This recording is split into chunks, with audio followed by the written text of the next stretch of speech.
ಭೀಮಸೇನ ನೀನು ತಂದೆಗೆ ಸಂಬಂಧಿಸಿದ್ದೇ ಸರಿ. ಇನ್ನು ಅರ್ಜುನ ವಾಸುದೇವ, ಅಗ್ರಜನ ಮಾತನ್ನೇ ಅನುಮೋದಿಸಿ ನಮ್ಮನ್ನೇ ಸಜೀವವಾಗಿ ಕೊಡುತ್ತೇವೆ. ಆದಿಯಿಂದಲೂ ಅಪಮಾನ, ಅಪಜಯ, ಅನಿಷ್ಟಗಳೇ ನಮ್ಮ ಇಷ್ಟ ದೇವರಾದವು.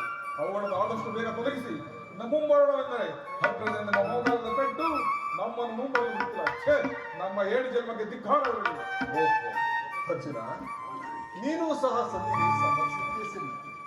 ಇನ್ನು ಮಹಾ ಮೇಧಾವಿಗಳಾದ ನಕುಲ ಸಹದೇವರು ಅಣ್ಣಂದಿನ ಮಾತನ್ನು ಅನುಮೋದಿಸಿರುವರೆ ತಂಗಿ ದ್ರುಪದ ನರೇಂದ್ರನಂದಿನಿ ಏಕಮ್ಮ ಹಿನ್ನಳಾಗಿ ನಿಂತೇನೆ.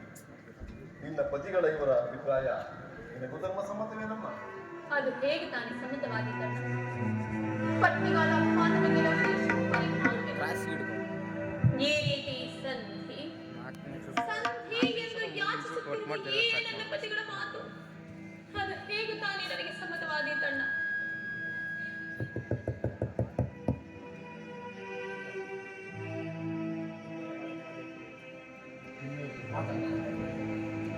ಅಣ್ಣ, ಧರ್ಮ ಧರ್ಮ ಎಂದು ಹಂಬಲಿಸುತ್ತ ಕೈ ಹಿಡಿದ ಧರ್ಮಪತಿಯನ್ನು ಯೂತದಲ್ಲಿ ಪಣವಾಗಿಟ್ಟು ಸೋತ ಈ ಧರ್ಮರಾಜ ಇವರು ನನ್ನ ಪತಿ. ನಾಚಿಕೆಯಾಗಬೇಕು ನಿಮಗೆ. ಓಹೋ ಭೀಮಸೇನ, ರುದ್ರಾಂಶ ಸಂಭೂತ, ಬಣ್ಣ ಬಣ್ಣ ಅನ್ನವನ್ನು ತಿಂದು ನಿಮಗೆ ಬೇಕು ಈಗ ಛಾದಂಡ.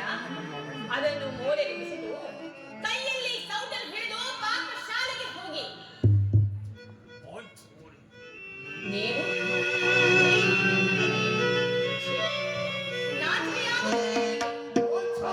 ಸಾಕು ಮಾಡಿ ಎನ್ನುತ್ತ ಅರ್ಜುನ